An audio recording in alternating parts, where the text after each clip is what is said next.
Hey, what's going on, everybody? I'm Ben Backus. And this is Kevin Paulin, and welcome to the Falling Up Podcast, where we have conversations about turning obstacles into opportunities. And on today's show, we have the pleasure of being joined by Mr. Raheem Nelson. It's not every day I meet a guest who their role is a creative entrepreneur. We've had a lot of entrepreneurs on the show, but a creative entrepreneur I thought was a really brilliant take and really represents what he does as I would say, creative genius, but also being able to really build in businesses around his artwork. A man of community, a man of integrity, and a man of transparency. This podcast really is impactful, and I'm hoping that everyone could get something out of this one. Yeah, I would say, I know I love continuing to have these guests on who really bring out these creative sides, right? Like so many times I feel like I get in this almost just fixed way of going through the day to day, and to hear these other individuals who do the same thing, but are able to see just these other angles or other takes on what they're going through, and to be able to have a conversation with someone like that, really, it definitely inspires me and it pushes me to look at things differently and not so fixed. Without further introduction, or without, y'all know what I mean, welcome to the Falling Up Podcast.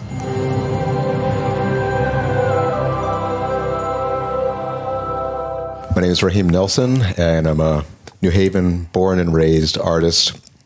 I enjoy oils, acrylics, cartooning. That was my background to start. And then from there, transitioned into digital art. I use an Apple iPad to create the majority of my artwork. And lately, I've actually kind of gone back to doing oils and murals and kind of, transitioning, I have contracts that are digital, and I have contracts that are a little bit more traditional too. So having that variety as a New Haven-based artist, as an artist that is really about community, like I've noticed as of late, I gravitate towards a lot of projects that are going to impact the community.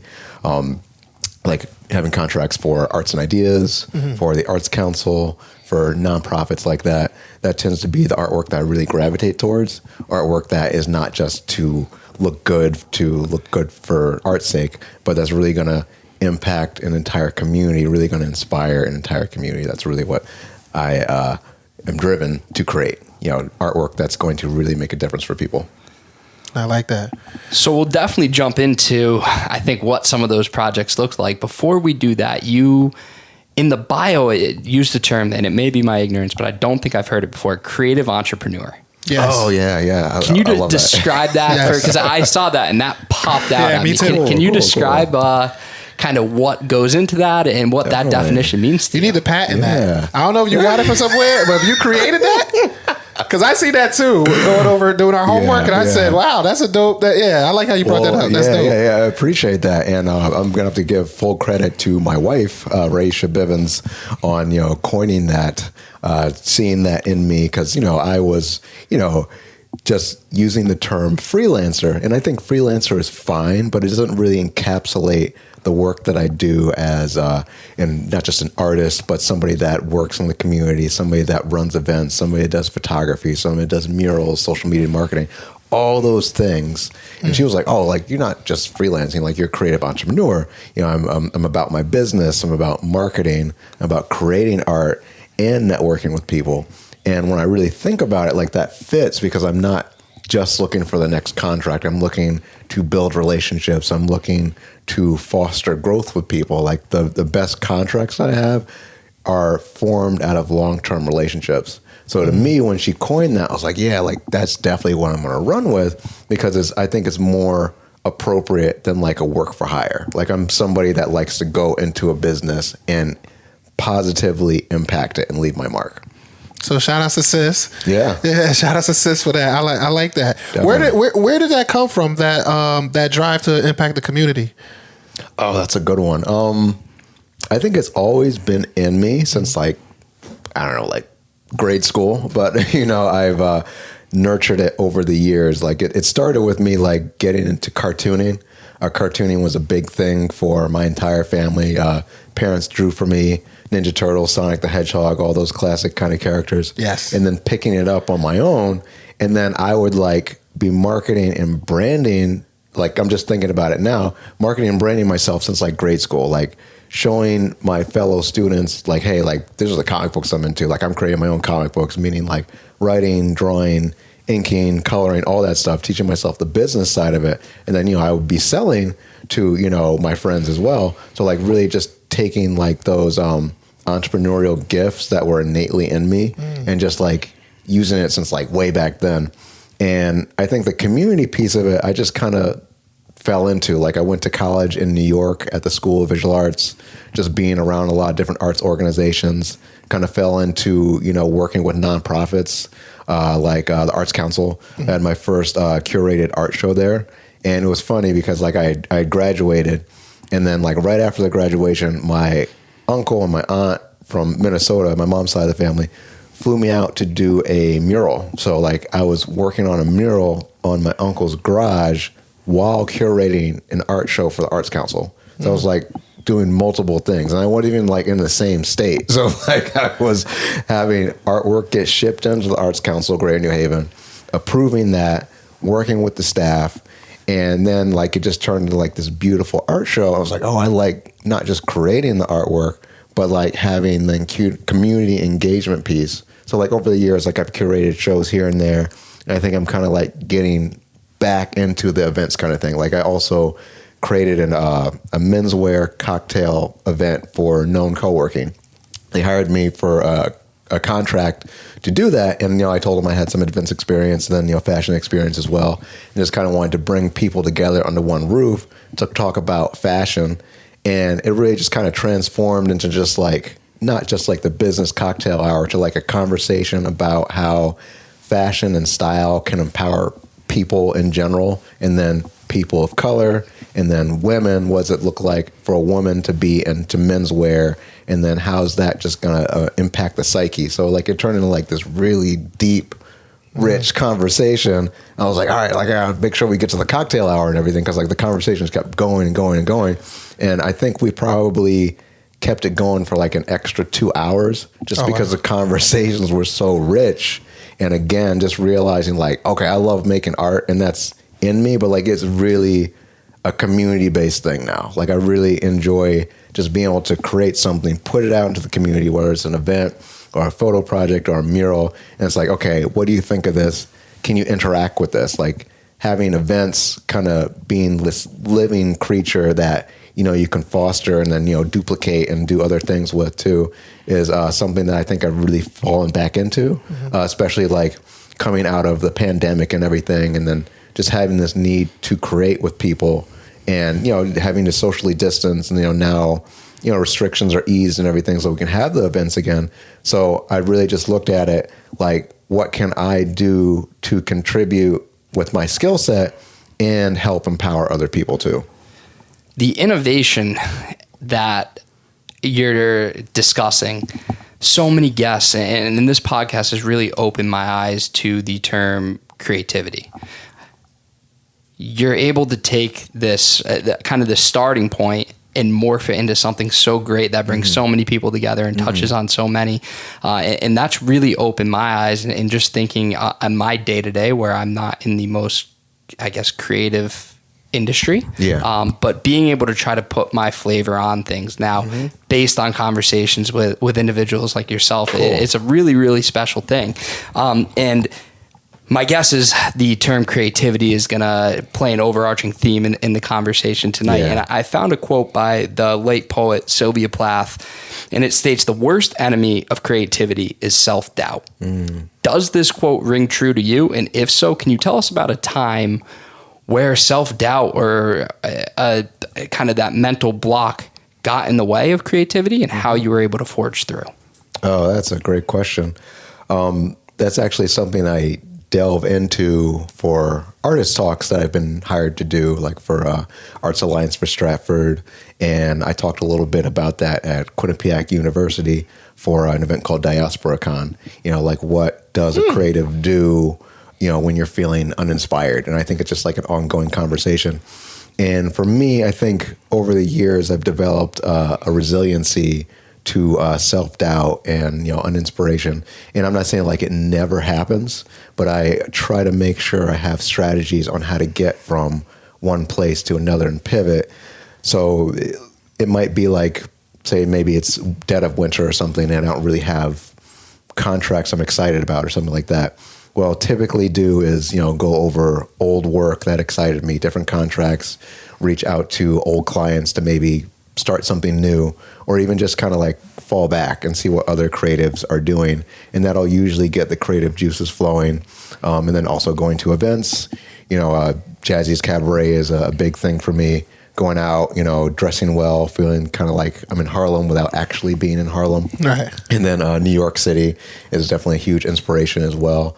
So traveling really makes a difference too. Like even traveling local places, traveling internationally, and then going over those experiences again, like, oh, I remember when I was in Paris or when I was in London, and then kind of getting a resurgence that way. And I journal a lot too. Like mental health is a huge part of what I do now. I have great conversations with my therapist, and then those conversations that has turned into like different projects. So it's like everything kind of has like a rhythm and a flow to it. And I've learned not to resist those low points. I'm like, oh, I'm not really feeling inspired, or I'm feeling kind of sad about something. There's a way to not only cope, but take those things and really transform them to the next level. And then just inside of that, like things I might deal with in terms of like not being creative one day, I can turn that into a project. I can share it with other people who might be experiencing the same thing. So like what I might be going through might speak to somebody else as well. Mm-hmm. Was it always that way?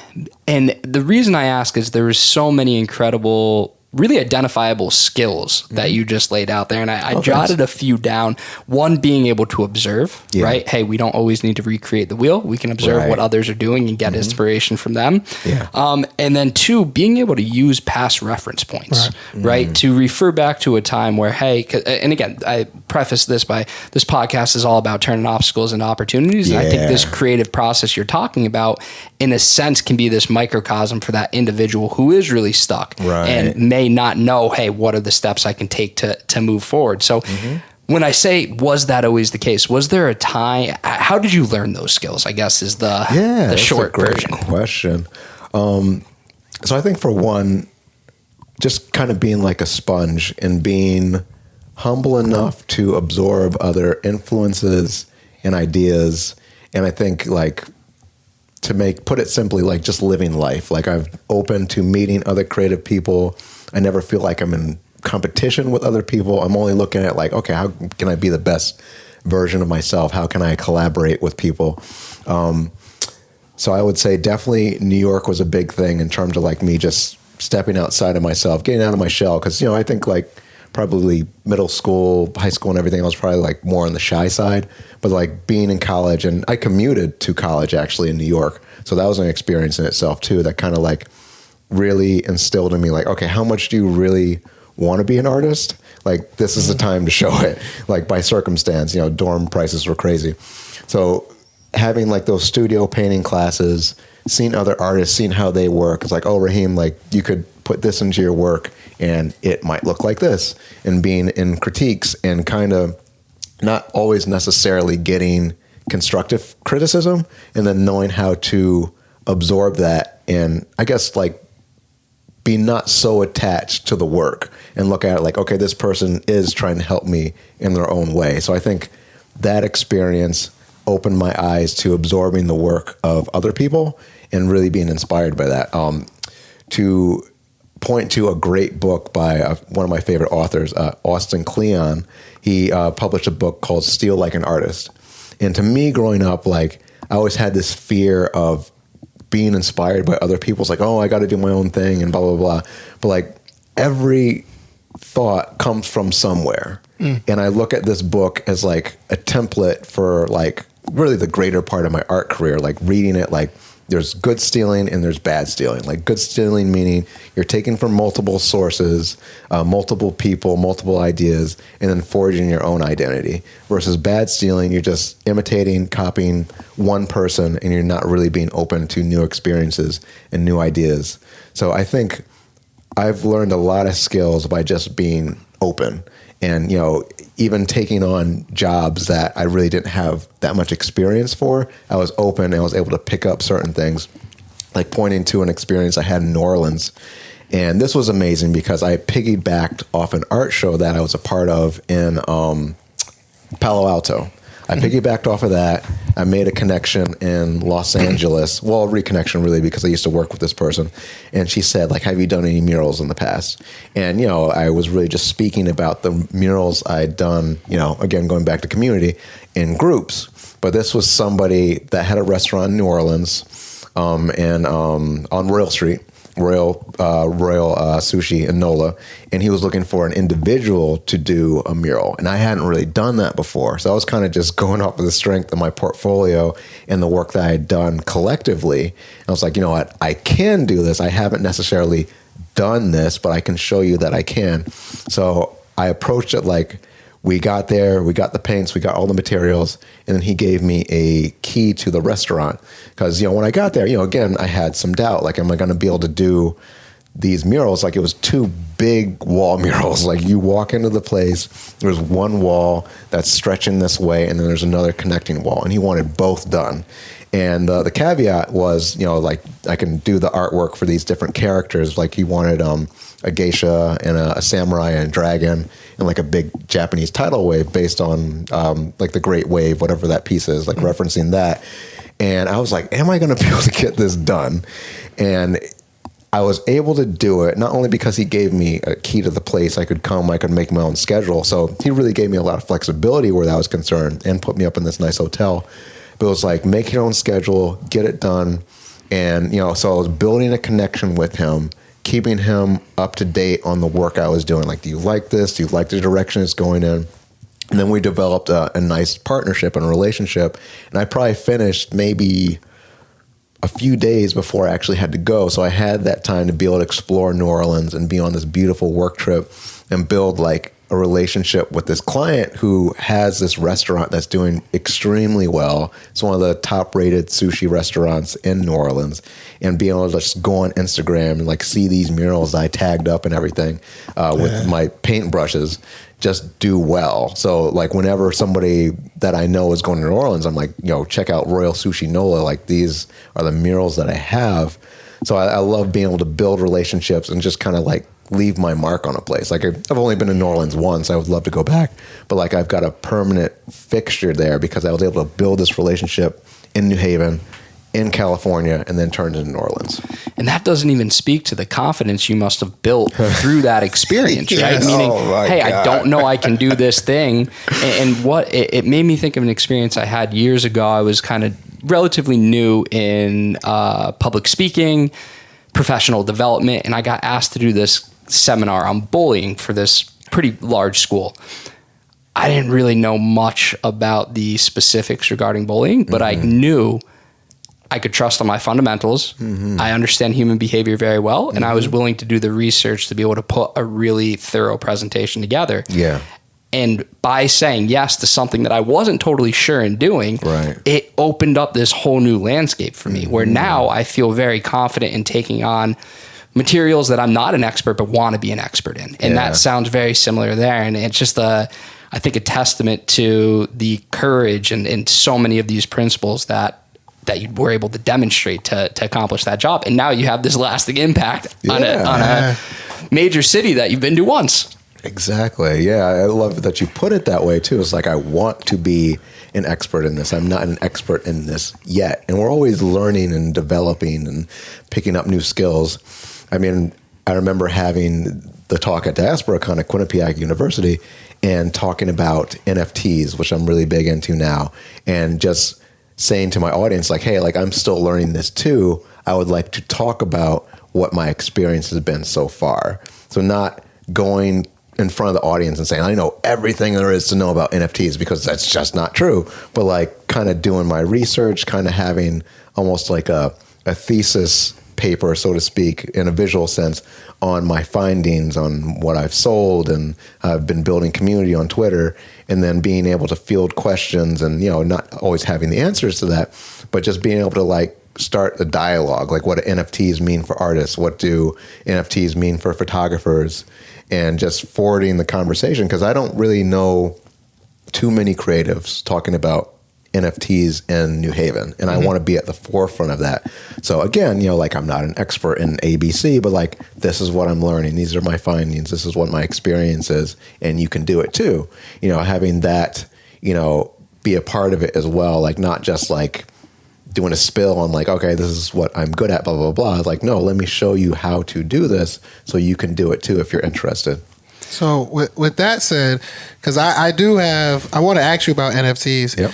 But I do want to point out when you did that presentation, like the only thing I heard was transparency and integrity. Oh, yes. You know what I mean? Yeah. And I think those are principles that I live by, that we live by with all the stuff that we go through. Like me and Ben, like I'll have something that's been bothering me for like 3 days. And I ain't say nothing. And then when I say it on day 4, Ben's like, damn, why ain't you been telling me on day 1? Right. Like, you let this build up for no reason. Yeah. And I'm like, you're right. I should have been transparent rather than keeping it bottled in. Right. And then with that transparency, the integrity, that's self-explanatory. You know what I'm saying? Because I would respect, if I was in the crowd and you said, I don't know everything, but I can tell you what I know, I respect that. You know what I mean? That's honorable. Thank you.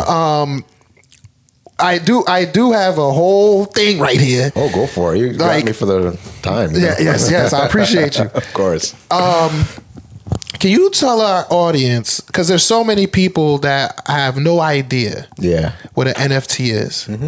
Can you tell our audience what an NFT is? And then with that, what is the benefit of having or investing or however, we want to put it into having an NFT? Definitely. Great questions. So NFT means non-fungible token. And the best way to describe it is thinking about like collectibles, like a comic book, like a rare edition of Superman or Batman. And maybe you just have like the last copy of it, or like a rare Pokemon card or a baseball card. Token refers to like a one of one, or it can refer to as an edition. And then if you want to look at it in terms of like the art market, photography market, if I am selling an NFT, with the transparency and the integrity, I'm making it clear to my audience, okay, I'm doing 10 editions of this and then it's done. You can't get any more copies of this. Or maybe I'm doing 100, or maybe I'm doing 1. So I take a lot of the fundamentals behind the art market and I apply it to the digital space to make it palatable and really easy for people to understand. I knew if I was going to get into the NFT field, it's like, I got to make this uncomplicated. So in terms of the benefits, I think NFTs are exciting because you're not just selling a piece of art, you're potentially selling an experience. NFTs can be videos, they can be podcasts, they can be tickets to a concert, they can be digital paintings, they can be whatever you want it to be. So it's like as creative as you want to get with like these additions for a collection, you can do that.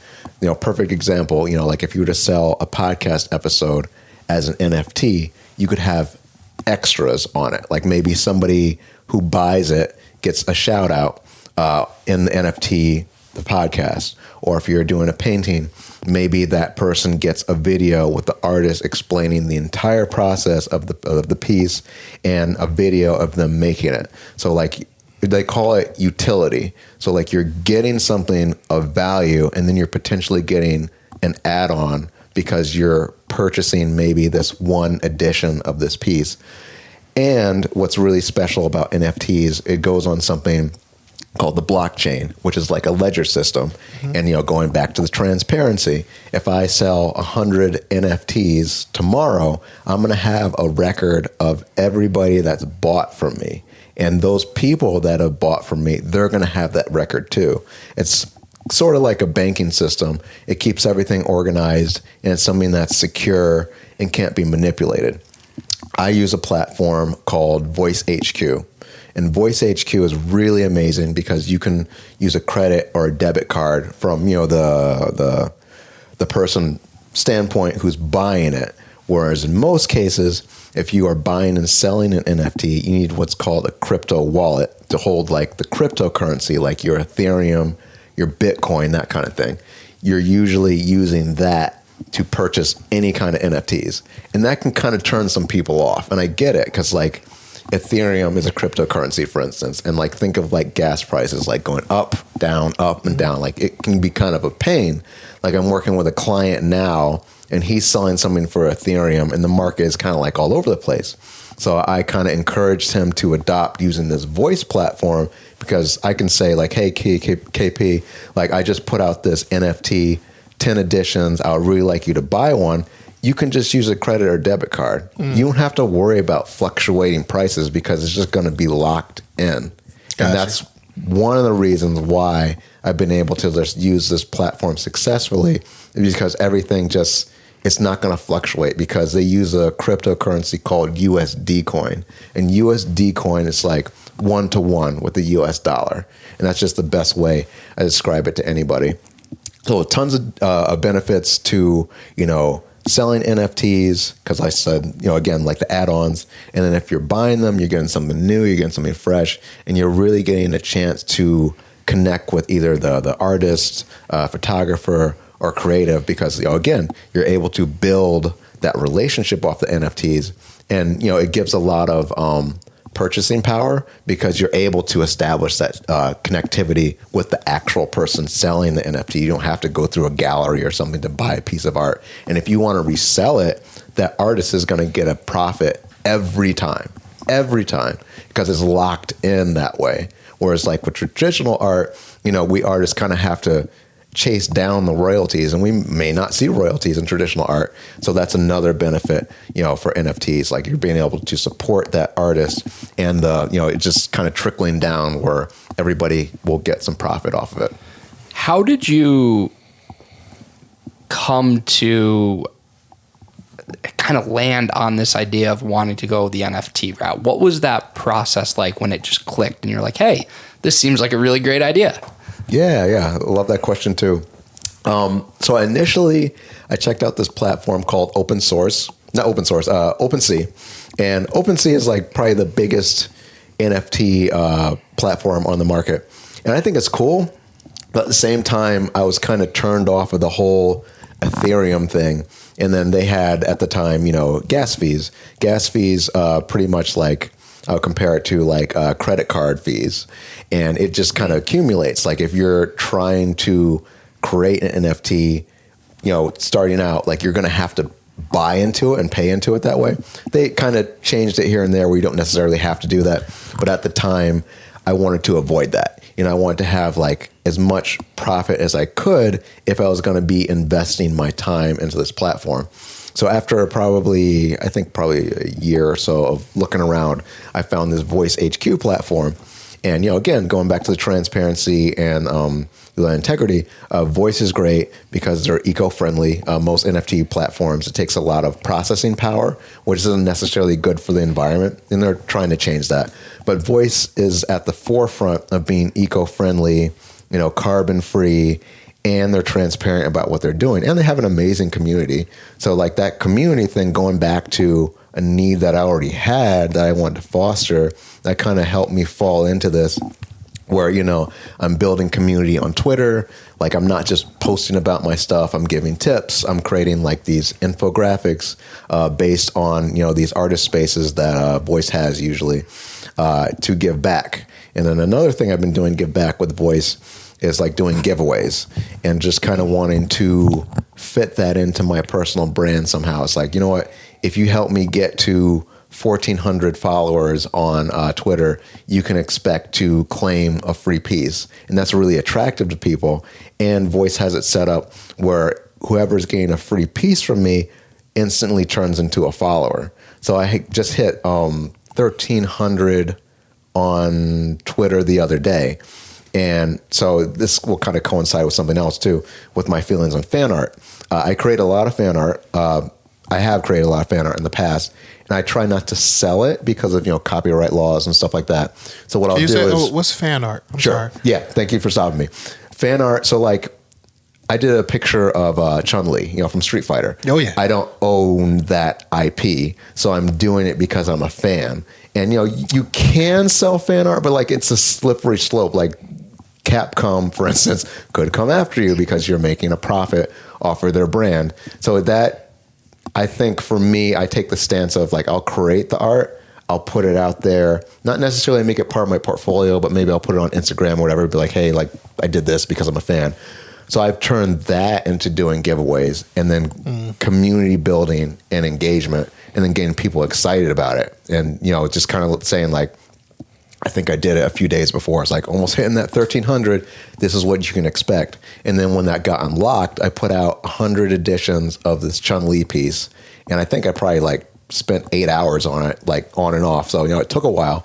And, you know, just getting a lot of positive feedback on it, a lot of eyes on it. Whereas, you know, if I was just focused on selling, you know, maybe, you know, those people wouldn't have wanted to look at my work. So like it's a balance. So it's like, help me reach this number of followers and this is what you can get. So it's like a reciprocal relationship. And that's one of the ways I've been using voice, Twitter to just kind of boost up my own brand, but also invite other people into the NFT space, because you can only claim, you would only be able to claim that Chun-Li NFT if you had an account on Voice. So like you're getting into it, you're creating your own profile, and then I'm also gaining followers off the strength of that. So like it just works really well. And I'm doing it every 100 followers on Twitter. So it's not so often where it's like, oh, all right, we're just going to get free stuff from him all the time, because like I don't want to like have it be that and then people aren't encouraged to buy anything. But at the same time, it's like if you're helping me grow my brand and we're all building community, you can get a freebie every 100 followers. And I think it's working really well, where, you know, somebody the other day on Twitter was like, oh, I just missed it. Like they weren't able to claim it. And it's kind of cool because like it's scarcity. And like, you know, 100 editions and they were gone in a day. Like I've had some days where it's like I put out like 25 or 50 editions and they were like gone in like 2 hours. I'm like, this is crazy. Wow, so that's great. It's cool that like it's effective marketing and people are getting excited about it. And then those people that are buying it, they can resell it. And then I'm getting a profit off of that too. So like it's all like this ecosystem. Really? Yeah, like I absolutely love it. And that's one of the beautiful things about this platform, because when I'm posting it, it will say like, I'm not really putting it up for sale. Like what I'm doing is I'm putting it on the platform and I'm making it so that people can claim it for free. Once that happens, everything's sold out. Like if you were at a mom and pop shop, for instance, I'll see that icon that says sold out. And then if somebody resells it, I'm instantly notified about that. And an icon pops up over the picture that says resales. Like that Chun-Li is currently being resold right now. So if somebody buys that, I'm getting a profit off of that. Somebody sells it again, get another profit. So it creates passive income. So like this giveaway could turn into, you know, a potential, I don't know, $200, $300, $400 profit. Like it depends on what that person wants to sell it for, and they'll get a cut off of that. So it's like really a beautiful system that supports artists and supports community. And because it's on the blockchain, there's no way to cheat it, where Exactly. you're always getting your royalties and not having to chase those down. Precisely. Yeah, it's a fascinating innovation that's taken place over the past decade or so. Yeah. So on your website, you had a bunch of buzzwords, one of them certainly being community. Yeah. I know today, I'm sure community might look a little different than what it was when it started in terms of the size, but I'm sure the principles are relatively the same. Can you speak to why community is so important? I know you touched on it kind of at the top of the conversation, but what is community to you, and what are the true benefits, right? So many people that we work with are lost and don't have that connection and really feel like I'm in it by myself, right? Yeah. Or even worse, hey, I'm in it with people who are doing the same things that I'm doing, and I can't see past that. What is community for you? Oh, yeah. I love that we're able to just touch on so many things that I have adopted in my career. And I think community has always been there for me, but like I'm just most recently adopting it as a core principle of my work. And like those buzzwords on my website, like it's just recently updated because I wanted to make it so when you go on the website, you're seeing brand values. And that was something I learned through this program called Entrepreneurship Decoded, and really just claiming, okay, integrity is important to me. That's a brand value. Community is important to me. That's a brand value. So when I think of community, I think of partnership, I think of friendship, reciprocal relationships that matter in that work.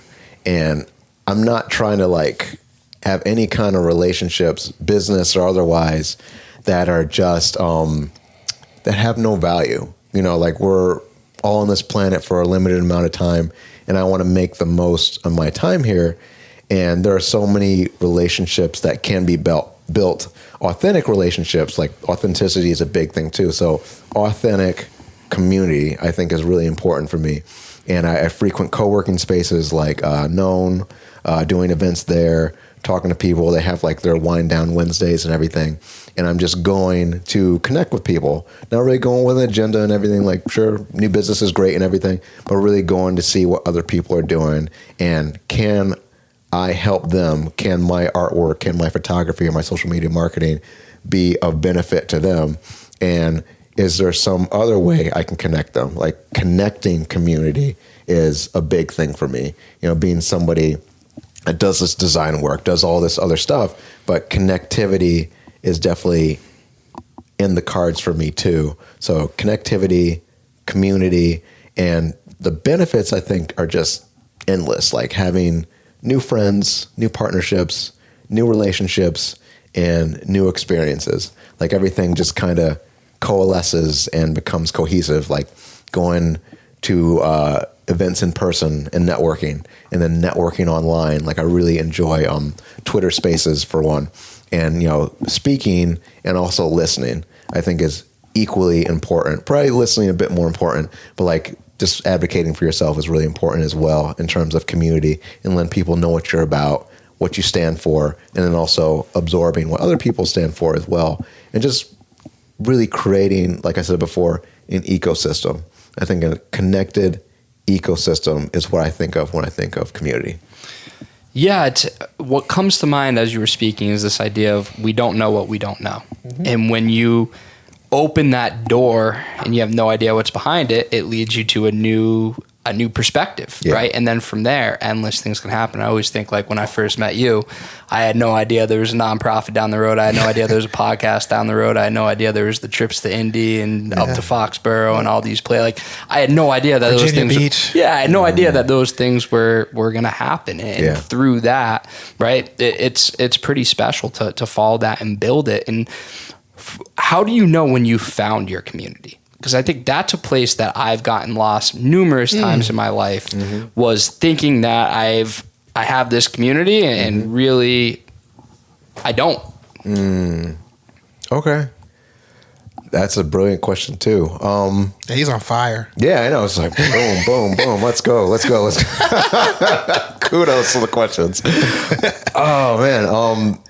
I think for me, it's just something that happens naturally. Like I think I'm naturally a connector. I naturally enjoy being around people, discovering people's narratives, people's stories. I think that's what drew me to comic books. I think that's what draws me to people too. Like, what's your story? Tell me about yourself. Tell me what's important to you. What are you good at? You know, those deep questions. So in terms of like recognizing community, I think it happens naturally. And at the same time, I think it's really good to do like community check-ins, where like you're looking at your close circle, your extended circle, you're looking at the benefits that you offer to them and they offer to you. And then, you know, sometimes what that might look like is like, you know what, like we had a great partnership. I'm not really sure if we're moving forward with this. And then, you know, dealing with that in a responsible way. You know, I've had some clients that it's gotten to a point where it's like, you know, like we've had a great relationship, but like we've probably outgrown each other, like going in different directions. And that's okay. Like there's nothing wrong with that. You know, you just got to be professional about it. Mm-hmm. So I think every once in a while, I look at my close circle. I look at the people that I have around me, who I'm networking with, who I spend the most time with.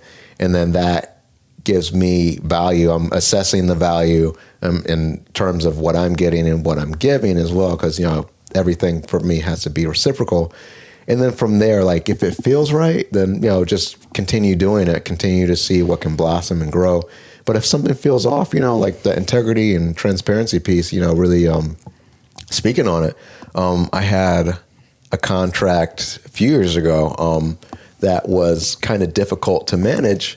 It was with an animated commercial, and I thought I was working with one client, which I was, but they were kind of getting outside feedback from their team that, well, in my opinion, kind of put forth these revisions that were like not really necessary. Like the commercial was like this, and then other cooks in the kitchen came, and then it became like this huge thing where I finished it a few months earlier, and then a few months later, it's like, oh, well, more revisions. I talked to this person in this office and this person in that office, and it became frustrating, as a creative entrepreneur. Like, all right, like I'm trying to get this done.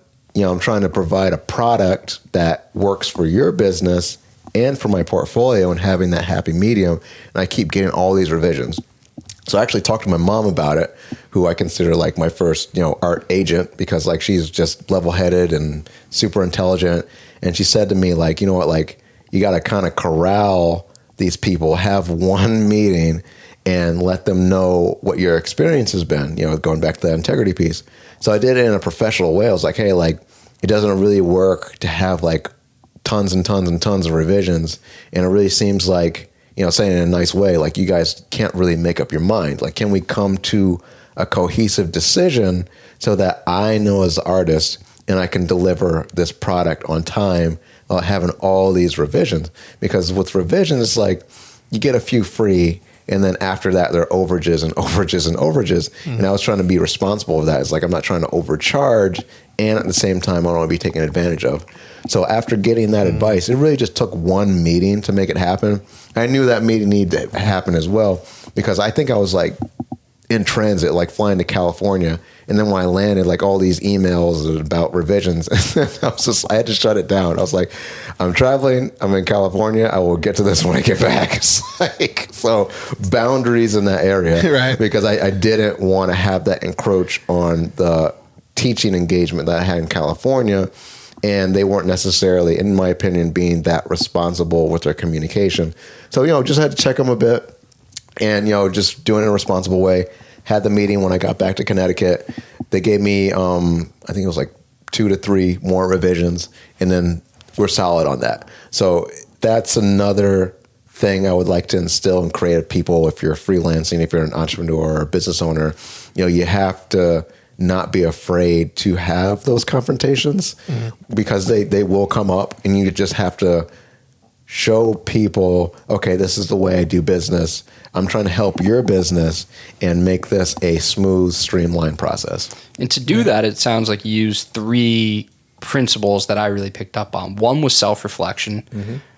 2 was transparency. Mm-hmm. And 3 was feedback, seeking guidance from your mom at that point, right? Yeah. Where you're taking in other perspectives, you're seeing a path forward that you may not have seen on your own, although it sounds like deep down you knew that was what needed to be done. Yeah, it was good to get the affirmation from her and just talk those things out and have a game plan before I went into this meeting with, I think it was like 5 individuals in the company. So just being like really clear, crystal clear on what my expectations were as an artist, and wanting to just, give them a good product. And, there was a part of me that had to let go what my vision was for this commercial, because really it was to ultimately service the client and service their message. So, I can go back and look at it and be like, I want to change this and that and the third, but like it wasn't for me, it was for the client. So like that's another aspect of it as well, like being able to put your creative touch on something, but also realizing like, hey, like this is for the client, this is for their audience to connect with. That's that balance. A lot of your stuff is all about balance. Yeah, you're right. Yeah, I see that. Even my own work is about balance. Right, no doubt. Yeah. And with that said, you mentioned just you went to Cali for a trip with the New Orleans. Mm-hmm. So let's talk about traveling. Yeah, let's do it. And what traveling means to you. And it seems like you're doing work while you're traveling. Yeah. But you're also enjoying New Orleans. You're also enjoying the where you're at. Yeah. So is that a form of self-care for you? And then if you could elaborate on what self-care looks like to you as an artist, as a creative, like how does that look? Sure. Yeah. I love that question too. So travel as self-care is a huge part of not just my brand, but just what I enjoy to veg out and relax and, take a break between contracts and work stuff too, because I have a day job as well, and to get to a point where I can kind of like reset. So I'm going to go back to 2017, and this goes into another story as well. In 2017, I realized a personal dream of mine that I will say like it began when I was in art college, probably sophomore or junior year. And it was to take this big adventure to Europe. Being an artist, having these studio painting classes, cartooning classes, one of the things would be like, for people at SVA, which we call it shorthand, to go to Europe on like artist retreats and stuff like that. And I wasn't necessarily able to make that happen, just commuting and everything and the expenses. But I knew I wanted to go to Europe and make that happen. So I just kept speaking that to existence. I had a contract for a children's book called Dream Chronicles, which was from a client in Washington, D.C. And, this was probably the most I had charged for a project. And so there was a little bit of uncomfortability there. But, I gave her my number. She accepted. I got the project done. And then, I was paid enough to, pour into this trip to Europe. So I started to plan it and organize it. And I would kind of work with my art manager at the time, Barbara Gold, to kind of curate where I was going to go. And I had so many places in mind that I wanted to go. And I was like, what, if I'm going to go over there, like, let me see how many places I can hit within my budget. So I started in London, and I was there for about a week. And then I went to Paris, I went to Avignon, I went to Barcelona, and then I had a layover in Portugal. So when I was there, new experiences, it was like I was there for about a month, and I remember it felt like I had just lived there. Like, not like completely forgetting about the States or anything, but like you get acclimated to a place.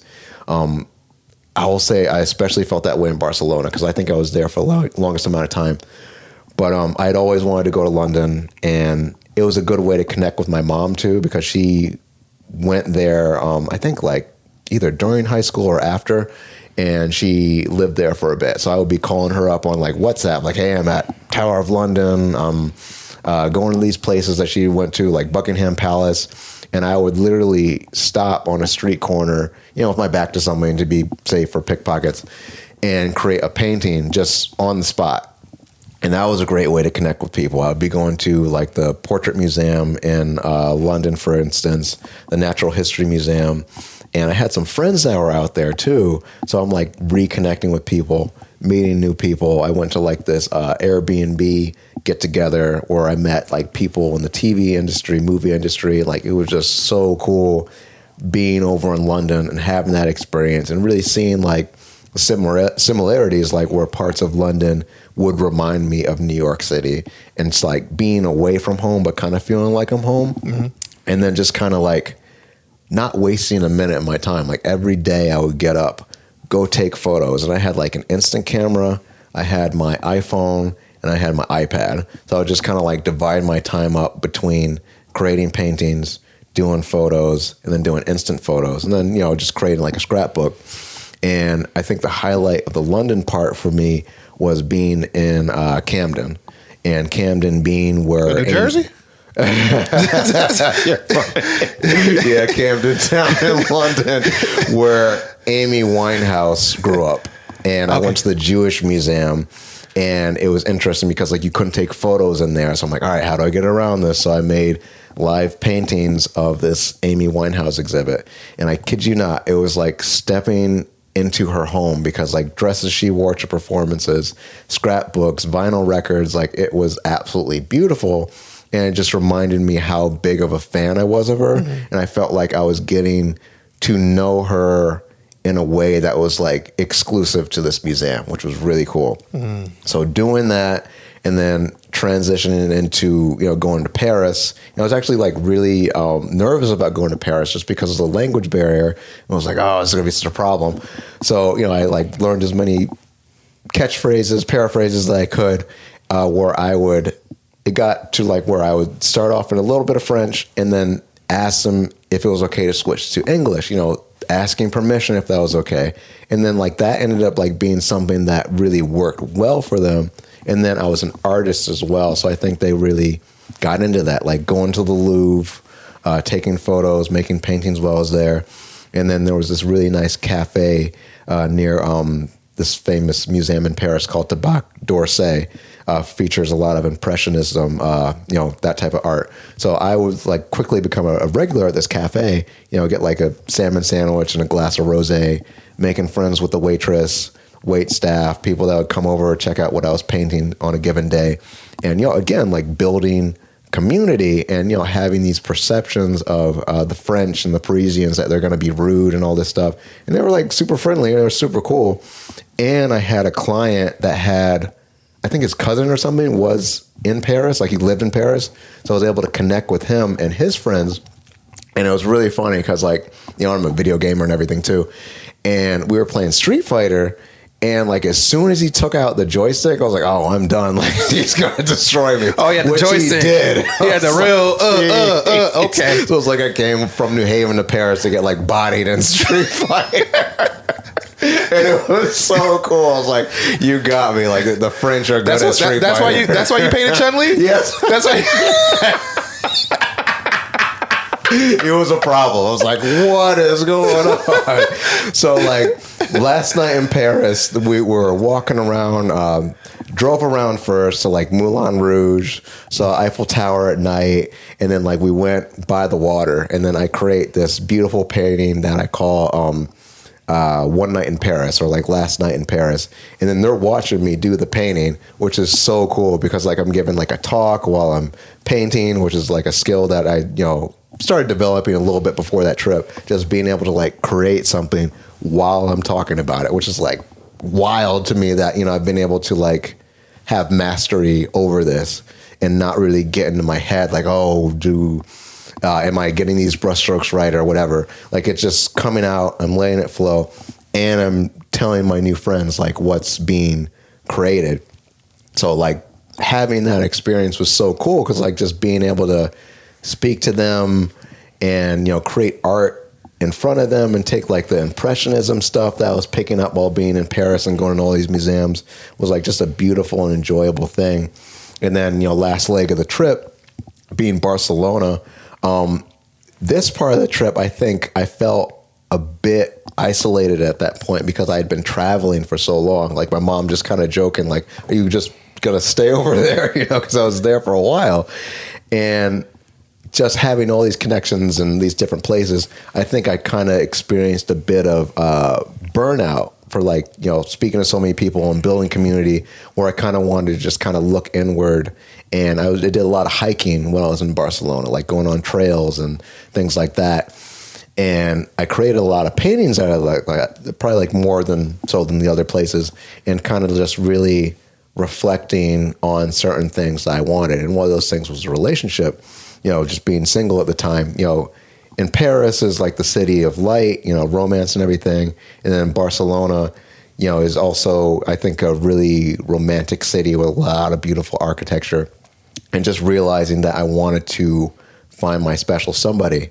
So, going through this whole trip, this whole beautiful artist experience, and then at the tail of it, end of it, kind of experiencing like a bit of loneliness and like not enough to like derail the whole trip or anything, but just like a mental note, like, oh, okay, it would be nice to have this kind of experience with someone. Mm-hmm. So I really thought about that and, like no accidents or anything, like just having this wealth of information, culture and knowledge going back to New Haven with, I went to Rudy's bar in New Haven and just connecting with one of my best friends at the time. He passed away, unfortunately, but I know he was brought into my life. Like I'm just really connecting this tissue right now. He was brought into my life for a lot of different reasons. And I think one of them was to help me meet my wife. Because if I hadn't gone to this bar on this particular night, I wouldn't have reconnected with him. And then my friend Malcolm, who is a part of this arts organization and had this show at Art Space New Haven called Seats at the Table, which is all about the music of Solange Knowles. And my now wife, Raisha Bivens, was a host of this event. And, like we connected on Instagram a bit, like she was sharing my work, just talking here and there. And, it's funny because like I looked at her IG and stuff like that. And I was like, all right, I think I want to date her. Like without even like meeting this person. It was kind of crazy. It was like somebody just told me, hey, that's how I felt at the time. That's how I felt at the time. Yeah. So what I did was like Malcolm had invited me to create a piece for this show. I was like, all right, I want to take something from Paris and infuse it with a painting. So I created a painting of Solange, and she has this red hood draped over her, like Renaissance style. And for Renaissance paintings, they wouldn't do halos and like dimensional or 3D. They would do it like where it's flat, like resting on the back of your head. It was this perspective thing. So I captured that through the painting, and then there were song lyrics. When people look at that painting now, it looks just like my wife and her daughter, now my daughter as well. And it's eerie because I didn't paint Solange with the intention of meeting my now wife, but like everything just kind of flowed and fell together, going to this art show, connecting to her, building this relationship. And, this relationship being hard fought and hard won, like we both dealt with some stuff that we, had to get through to bring us closer together and really make us stronger, not just as a couple, but as individuals as well. And, just stemming from this piece of art that I think is like at the center of our relationship. And it's actually now at Known Co-working. My wife gives me problems about it. It's like, oh, like you need to bring this painting home because like, it's funny. She just like calls it her painting now. I'm like, you can take it. It's like, I met you, like we're married, like it's yours now. So, everything is yours. We married. Everything is yours. Exactly. It's like I renege all the claim to this piece. It's so funny. Not only is that a very entertaining story, but there's so much depth to it. Oh, yeah. Going back to this idea of this trip that was remarkably, it sounds like fulfilling both professionally and personally, but it created the space for you to be able to experience loneliness. Yes, exactly. And once you experience that loneliness, you begin to set your aim on something very specific. Walking into that bar, hey, how many times have you walked into a bar, but you weren't looking to meet that person, right? You may have been focusing on building the community, but all of a sudden, because you had this space and this new perspective and this new idea of what you wanted, you were open to seeing what you wanted to see. I think that point is so incredibly powerful because in life, if we don't aim, we will never get. Setting our scope on what we want is so very, very important. I think that story did such a wonderful job in demonstrating that point. So I very much thank you for sharing that. No problem. I've been trying to just share it more because I really want, like wherever I'm speaking, podcast engagements, talks or whatever, like this marriage, this relationship has been very impactful on so many aspects of my life. And I give my wife so much credit for what she does as a therapist and a creative person and just bringing out the best in me. And I love the story that we have. And, I love the fact that we've been able to overcome together. We've been able to celebrate each other and just get to a point where we can not only be happy and fulfilled as a married couple, but again, going back to the community building where my wife and I can both do events together through photography. She has a brand called No Starving Artist. She has a brand called The Epic Network where, I'm able to do graphic design work with her and photography and all these different things that I don't think I necessarily would have really engaged with so much if it wasn't for her. So like really being with somebody like her that is going to bring out the best in me as an artist, as a person, as a man, and just creating the space where I want to step up and like not only be a great husband, but a great creative partner because she's my wife and she's my creative partner. So it's like that balancing act. I feel like lately, maybe like the last, I don't know, maybe it's for 2022, I've been saying like I want to get married. Yeah. You know what I'm saying? And the manifest is two things. First of all, before I say that, it's beautiful to see what manifestation looks like. Yeah. Because you manifested that. Mm-hmm. You know what I mean? And I think our audience need to know that we could be broke, we could be homeless, right? But you can manifest no matter where you at in life. Exactly. You know what I'm saying? So I think that's super important. But then just going to having a wife, I think, as at a certain level as an entrepreneur or just a man of success, right. You hit a cap when you solo. Yeah, exactly. That wife is that next, you know what I'm saying? Yeah. And I do think, or a partner. Yeah. Whatever that looks like for whoever. Yeah. Having that partner to get to that next level, I feel like is like imperative. Mm-hmm. You know what I mean? So to find that is a beautiful thing. And big shout out to Sis, because she's awesome. I don't know the 20 years. Yeah. So like you got a good one, you know what I mean? I can't say enough about my wife in terms of like just big upping her. Like her days are crazy. Yeah. Like she is a therapist. She is an office manager for a cosmetic dentistry. She is an advocate for her brother who was formerly incarcerated. Mm-hmm. She is a leader of a leadership program called Landmark. Like so many different aspects of what she does on a daily basis. And I know I do a lot too, but like her schedule is like next level. And I think one of the ways I'm able to contribute to her is like even just through little things like, okay, like your therapist, your telehealth therapy session is going to be like in an hour. Like I'm going to make sure dinner is ready for you. I'm going to make sure you have a glass of water with some ice like she likes. I'm going to make sure like you have what you need to have these sessions, be present with your clients and who you're working with, and know that your husband has your back. And then also balancing that with what I'm doing with freelancing and events and everything. Like even just coming on here and everything. Like I told my wife ahead of time, which is something like I don't want to say struggle with, but like sometimes I have to remind myself, like I do have to make sure my wife knows, like, okay, I'm gonna be here at 6:30. I'm gonna be at this event at 8:00.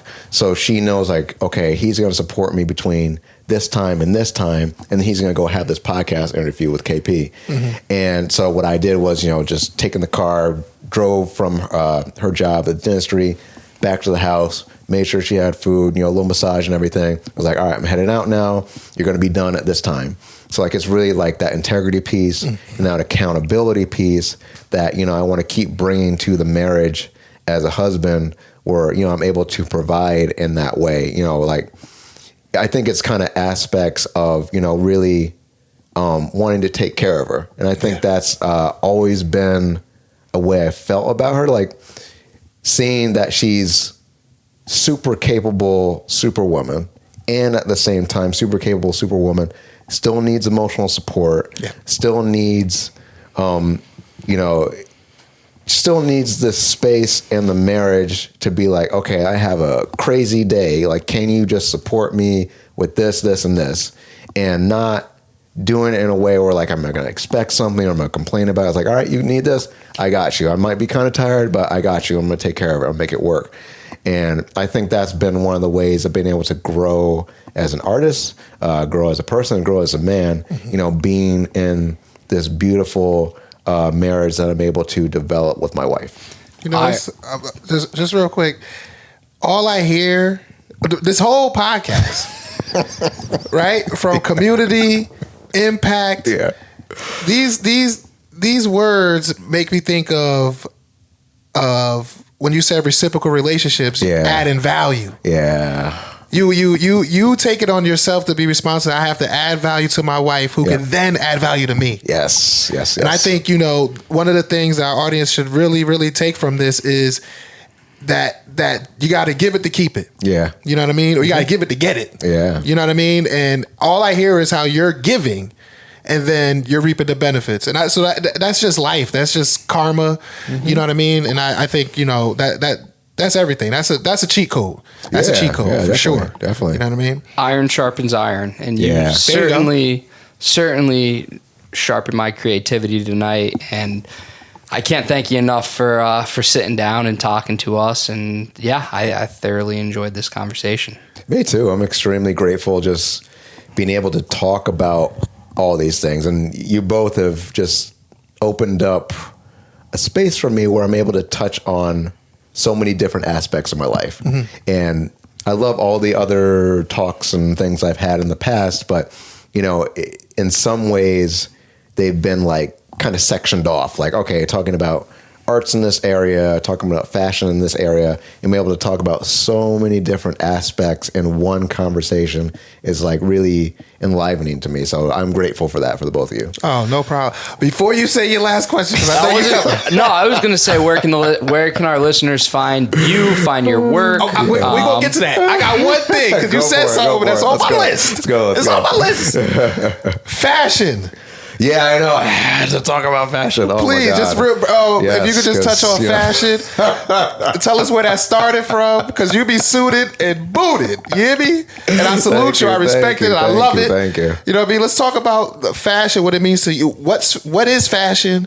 What it means to you, and how you use that to impact the community. Oh my God, yes. This is because I know fashion is a big part of your life. Passionate part of my life that I've just really taken on wholeheartedly. And I think it starts with my parents both being fashionable people, and then media like TV shows and movies, and being inspired by that. Like I dress being inspired by my parents, and you know what I'm absorbing through media, comic books and TV shows, movies. You know, Mad Men was like a huge part of my fashion discovery journey. You know, I'm definitely channeling Don Draper today. I was joking with my mom earlier. I was like, yeah, I'm dressing like Don Draper without the booze and the misogyny. You know, like those old school values, I'm gonna leave them over here, but you know, I'm gonna dress like this. You know, even with like the thick, you know, retro glasses. So for me, it's like a journey, and also community building, because like I'm very transparent about where I shop and why I shop, you know, what I purchase. So like I'll start by breaking down my look today. My look I would consider like very retro, with like the retro Warby Parker glasses, you know, the pocket square, you know, they call this the presidential fold, you know, the skinny knit tie and the skinny lapels. You know, this is definitely inspired by the 60s. And then I had my tailor, you know, put in a nice cuff. This is actually a three-piece suit. I didn't wear the vest on top of it, you know, because it was a little warmer today. And I usually like to wear three-piece suits with suspenders, and, you know, suspenders got lost in the move.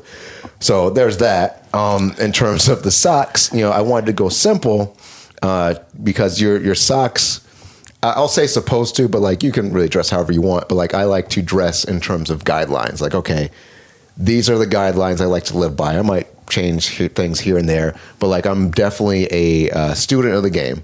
Like I look to 60s fashion, 70s fashion, even a little bit like 40s and everything, to see what I can come up with. And I actually put this together because I had a job interview. And when I think of job interview style, I think of professionalism, you know, integrity, transparency, and not peacocking. And when I say peacocking, what I mean by that is like not just dressing to the nines, but like really dressing to impress. And I think for a job interview, I didn't want the focus so much to be on the clothes. I wanted to be on, okay, this person is well put together. They have a lot to say. They have a lot to offer my business. This is why I'm going to consider hiring them. Like a charcoal suit is very classic. You've got your charcoal suit, which I highly recommend for anybody listening, you know, man or a woman, really. Like you can get like a suit tailored for a woman. You get a suit tailored for a man. Charcoal, navy, 2 starter suits, a light gray suit, brown suit is great as well. And then you can go from there, patterns or whatever. But I intentionally chose this suit so I could kind of like just kind of disappear into it. Like, oh, this guy is well dressed, but it's not distracting. Sometimes I will intentionally, you know, pump things up with like a plaid suit and a pattern in the shirt, pattern in the socks, and really just play that up. Like if I'm going to Jazzy's or I'm going to Harlem or something like that, you know, I'm dressing in like that Harlem Renaissance style. You know, I've got glasses that are tinted yellow. I've got glasses that are tinted burgundy. I specifically chose not to wear those items to the interview because I felt they would be distracting. I felt that the interviewer would just be focusing on those accessories. Whereas a charcoal suit kind of recedes into the background. It's like you're well dressed, you're well put together, you're serious, and at the same time, you're not really causing a disturbance. I think it's sometimes it's good to let the suit speak for itself and the skills speak for themselves as well. So like fashion for me is an art, and I'm always curating what I wear every day. Like it's like something I really enjoy. Like sometimes I'll dress down for work, like polo, chinos, just sneakers, casual vibes, maybe a bomber jacket. But most times like I am, suit and tie, Chelsea boots, shoes like this, plaid patterns, because I like to see what I can play with. I started creating this series of illustrations called OOTD, Outfit of the Day.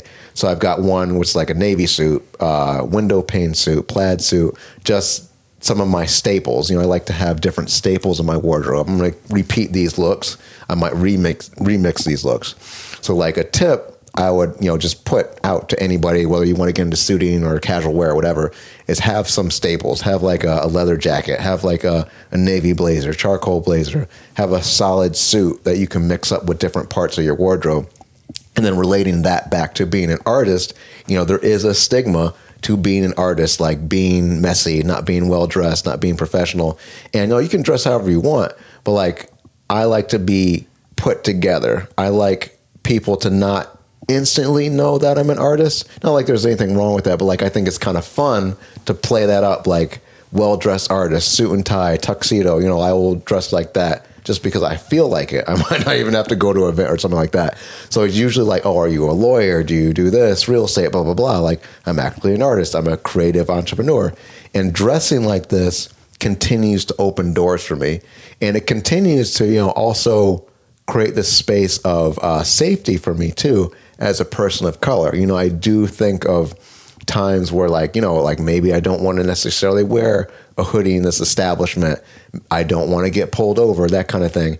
And, I live my life where I'm not necessarily like worrying about A, B, and C, but, I like to be presentable. I like to be safe as a black man. And I like to really, and not just inspire confidence in myself, but inspire like my students and just inspire people that I rock with. Like I get tons of compliments dress this way. And then, I tell people too, it's like, you can dress like this too if you want. Like go to the Whaley sample shop. You can order a suit online, get it tailored, get it fitted, so that it feels good for you. So like this is like my creative expression. Like I feel most comfortable in a suit because like that's how I present myself to the world. Like I'm a fun person, I'm jovial and everything, but like I'm about my business. No doubt. I like that. Thank you for sharing that. No problem. Yeah. What you got, Benny? So where can our guests find you? Where can they? Yeah, I feel like where let's can they keep going and going. Where and can going. they? For real. Where can they check you out? Where can they? Especially with the NFTs, I know you mentioned the site, but where can we see the work? Sure. So first and foremost, I'll direct everyone, listeners and everything, old and new, to RaheemNelson.com. That's RAHEEM as in Mary, NELSON.com, and that will connect you to my portfolio, where it's working with clients, different engagements, different services that I can be hired for, and just my portfolio. And it also links to the NFTs and where you can find prints of my work. To find me on socials, on Facebook, facebook.com/Raheem, and then the letter N1. On Instagram, I have a few accounts. For the art account, you can find me at Raheem Nelson Art, one word. You can find me at Raheem Nelson Style. I create a lot of reels and how-to videos on how to dress well and why I dress a particular way. And then also I'm into photography, so at Raheem Nelson Photo. Nice. Thank you, brother. No problem. My pleasure. Yeah. That's it? What you got? Yeah, no, I appreciate again you taking the time to speak with us and inspire. And thanks everybody for tuning in. Falling Up Podcast.